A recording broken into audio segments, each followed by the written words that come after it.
In this video, we're going to be covering the top 8 chrono models that come in at under £10,000. Welcome back to the Chisholm Hunter channel. My name is Harrison, as always. And before we start this video, if you could do me a huge favor and hit that subscribe button and help a fellow watch nerd out, I would really appreciate it. Today's an exciting day because we're going to talk about chrono models, watches that I don't talk really enough about. And actually, I don't have a chrono model in my collection. So as well as doing research for you guys, I was kind of doing research for myself. So all of these watches come in at below £10,000, but there's no set price order. So we might hop up or hop down just based on the watch. So let's start with number 1 or number 8, depending on which way you wanna flip it. So this is the Chidar Black Bay Chrono. It comes in at £4,790 and it's gained a ton of hype recently because of the pink dial, aka the Pink Panther. But today we're going to talk about the black and the white dial because I feel like these are the most popular dials and they suit most aesthetics. So let's begin with the specs. This model comes in at 41mm in diameter and 14.4mm in thickness. Now this is a little bit more chunky, but typically speaking, chrono models are that little bit more chunky. These models come in stainless steel, 316L stainless steel, and have a black anodized aluminium disc for the bezel insert. Now this is actually quite unique to Chidar. I don't know any other brands that use that kind of aluminium disc insert, and it gives the watch a really unique look. They also use this on the Black Bay Heritage models, and I actually own one, and it looks really, really nice. The movement in this model is the manufacturer caliber MT813, and this is a COSC certified movement. It's a self-winding mechanical movement with a bi-directional rotor system. And this has an approximate power reserve of about 70 hours, which for a chrono model is actually really good. Now, my personal favorite between the black and the white has to be the white. I just think that kind of panda-esque looking dial is unbelievably sexy. And one of my grail watches for all time has been the Rolex Daytona with the white dial. Now, although that doesn't have black sub counters, I just love the prospect of having white dials on chrono models. I think they look phenomenal. Next up, coming in at number 2, we have the new Lin Conquest Chrono coming in green. So this model specifically comes in at 42mm in diameter, and its lug distance is 22mm. The lug to lug on this watch, which is what most people use to get an accurate measurement of watches, comes in at 50.20mm, and the thickness comes in at 14.30. The bezel on this watch, unlike the Chidar, actually comes in ceramic, and that's the same across the Conquest Chrono range, and you have tons of different variations to play with. I've only picked the green for the purpose that I am slightly biased because I just reviewed it and I just love this model. But you do have tons of variations to choose between. And let me know in the comments what you would go for.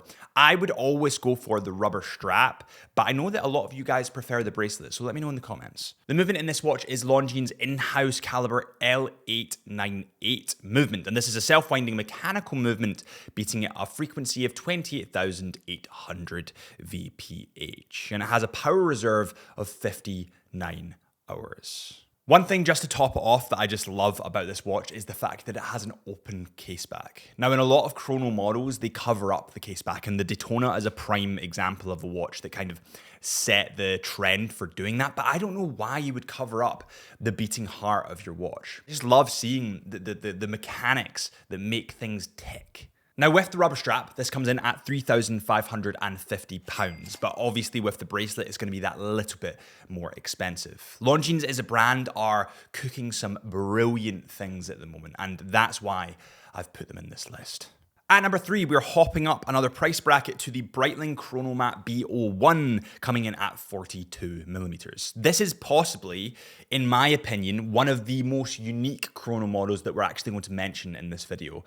You can just instantly recognize it as a Breitling. There's only like a set amount of things that you can do with a chrono model to make it a bit more individual, to give it your flair to it. But I don't know how Breitling have done it, but they've somehow made this just look so Breitling. There are tons of variations of this model to look at, so I'm not going to just cap it on one specific model because there's so many colors. And if you do want to, you can even upgrade to getting more precious metals. This model is one of the chunkiest models that we will review. It comes in at 42 millimeters and 15.1 millimeters in thickness. The lug to lug is 50.5 millimeters, and the models that we are looking at, of course, come in full stainless steel, because if you're to go for the gold versions or whatever versions you want, they will be, a lot higher in price. There's two brands specifically that have this beautiful blue sheen when filming their watches in the light, and that's IWC and Breitling. They have this just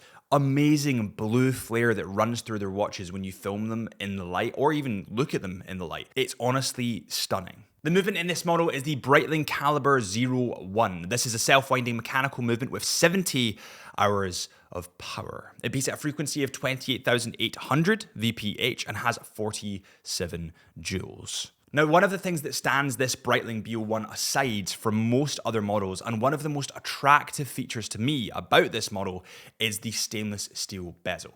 It actually has a unidirectional stainless steel bezel, and what you'll notice about that bezel is the notches and depth to it. The raised platforms at the 12, 3, 6, and 9 mark are just brilliant for adding a little bit of depth. It's just really unique and you don't see it a lot. So this model is not cheap. It does come in at £7,400, but for your money, you are getting a lot. Now remember that you could go for the rubber strap variant.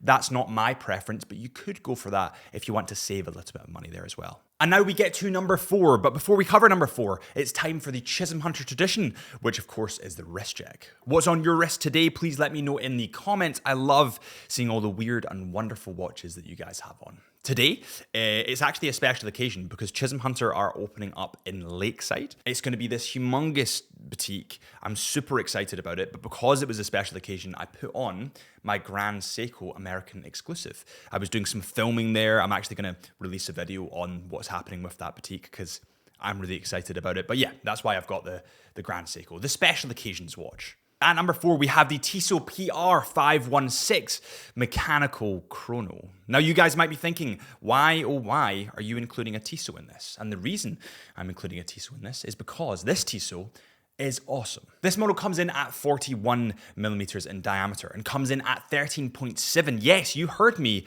13.7 millimeters in thickness. Now, because this model is cheaper than the rest, it comes in at £1,720, you would expect it to be that little bit thicker. But remember that this watch specifically doesn't have an in-house movement. Now, that's not a bad thing, but that's potentially why it is that little bit slimmer. The proportions on this watch are actually one of the nicest proportions of any watches we have in this video. And it's one of the cheapest, which is odd to say. These models, of course, come in stainless steel, and specifically what attracts me to this is the dial and the colors on the subdials as well as the hands. Everything attracts you into this watch, and it's just magical. Now, please remember that one of the reasons why the specs are that little bit more pleasant, that little bit tastier, shall we say, is because this is a mechanical watch and not an automatic watch. And that's partially how, not the full thing, but partially how they've managed to slim that case size down that little bit, because they don't have that rotor spinning around. So it is manual wind, but again, there's something beautiful about manual wind watches. It's a bit like having a manual car. You're more in tune with your car. You can crank it through the gears. You have a better connection with your car. And actually, I need to get another mechanical watch because I think that is something that should never die in the watch industry. That's where it started, and that's how it should continue. The movement in this watch is an ETA movement, and it's seen through the open caseback, and it has a power reserve of roughly 68 hours. Next up, we have one of my favorite, actually probably my favorite watch of the bunch. We have the Omega Speedmaster Sapphire Sandwich coming in white. And this model, when it first dropped, I've not actually had it in person yet. This model, when it first dropped, was just, I mean, oh, look at it. This model comes in at 42 millimeters. It comes in at 13.2 millimeters in thickness and 47.5 millimeters lug to lug. Now, this is also a mechanical movement, but the difference between this mechanical movement and Tissot's mechanical movement is that this is produced a lot more in-house by Omega, and the movement and the finishing on this movement in particular is it's leaps and bounds ahead. But remember that the price is also leaps and bounds ahead. This model comes in stainless steel. It has that iconic white dial, but throughout the Speedmaster range, there are so many different variants to choose from, and all these variants have a ton of history. The movement in this watch is the Omega Caliber 3861. It is a manual winding chronograph movement with a coaxial escapement, and it's certified by Master Chronometer, and it's approved by Metas. So you have a ton of testing that's gone into this movement, which is partially why it is that little bit more expensive. It does have a power reserve of 50 hours. Now, this watch as a full package comes in at £7,600, which is pretty damn expensive, but I mean, look at it. It is honestly unbelievable. And it's only, I think it's only about £100 more expensive than the black dial variant. And if you are forking out about £7,500, I would stretch to get the white, because the white dials, I'm just a sucker for white dials. I don't really know what it is, to be honest. Just love them. At number 6, we have something that does kind of go slightly above our price threshold, but I've included it because Zenith as a brand, as a whole, is underrepresented, and I think it is bloody awesome. This is the Zenith Chronomaster Sport, and remember that you do have a couple of variants to choose between. You guys will know what my favorite is because I'm biased, so I won't say.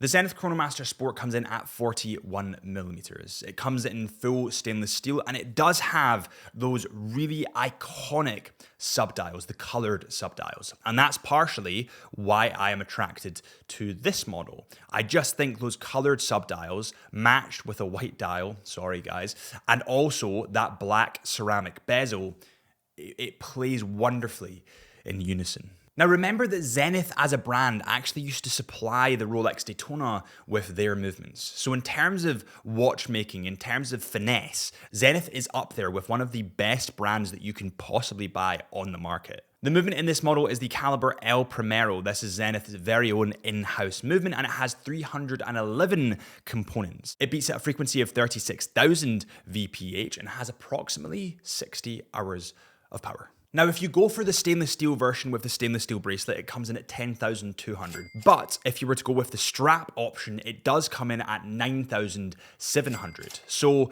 it does come in at our threshold if you want to go for that variant. But again, if you're forking out that much money, I would get something that you really love and that's going to last a lifetime instead of settling. On that note, guys, if you do want your next watch, make sure you head to chisholmhunter.co.uk. That is chisholmhunter.co.uk. And because you guys are subscribing to this channel, make sure you use the discount code CHSUB. That is CHSUB. And that gives you an exclusive 10% off discount code. That is my thanks to you for supporting the channel. I really appreciate every single one of you. Thank you. Next up, coming in at number 7, we have the Tissot PRX Chrono, but this is a brand new model from the Tissot PRX range because it has this beautiful, oh, it's to die for, this beautiful kind of olive green dial. Now, I was actually filming this in one of our watch vlogs, our Chisholm Hunter special episodes, in Iceland at a volcano. It was pretty wild, but I fell in love with this watch. This model specifically comes in at 42 millimeters in diameter and 14.5 millimeters in thickness, but this is fully automatic. It isn't manual wind like the Tissot we talked about, the previous Tissot, and also the Omega Moonwatch. It comes in 316L stainless steel, has that iconic waffle dial with sunray patterns running through it. It's seriously to die for, and to top off, it has that 70s inspired Genta design for an affordable price. The movement in this watch is, of course, an ETA movement, and it is fully automatic. It has a power reserve of 68 hours, and it comes in at 30 millimeters in diameter. This is also visible through the open case back. And honestly, if you like the PRX, just the original PRX, I would look at upgrading to this. I know that people kind of complained about this being too expensive for Tissot's arsenal, but I don't think it is. I think when you look at the watchmaking that's actually in it, it's really good. The overall price on this watch comes in at £1,965. That is with the bracelet. I'm sure at some point they'll release this dial with not the bracelet, but at the moment, that's what it comes in at. Last but certainly not least, we have the Hamilton American Classic Intra-Matic Auto Chronograph. In terms of timeless design, in terms of vintage-esque looks, this is unbelievable. This model comes in at 40 millimeters in diameter and comes in at 14.45 millimeters in thickness. I've gone for the white dial with the black subdials because it's me. This model also comes in stainless steel, has a leather strap, and comes in at 100 meters of water resistance, or is water resistant to 100 meters. The movement on this watch is the H-31. This has a power reserve of 60 hours and of course is a mass-produced ETA movement. This full package comes in at £2,135. But Hamilton, again, as a brand, kind of get put in the bubble of less expensive watches. But they can do more expensive watches, and they can do them really well. And on that note, thank you guys so much for watching. My name is Harrison. As always, I really hope you enjoyed this episode. Please hit that subscribe button if you did, or follow our Instagram at Chisholm Hunter Watches, or my Instagram, I do photography, at HP Lifelens, or our podcast at Into the Mind podcast, or just the Into the Mind podcast should pop up. We have some really cool CEOs, like the CEO of Doxa, or the brand director of IWC, or Adrian Barker. We have some cool people in the watch industry doing that podcast, so I think you guys would enjoy it. I'll see you guys real soon.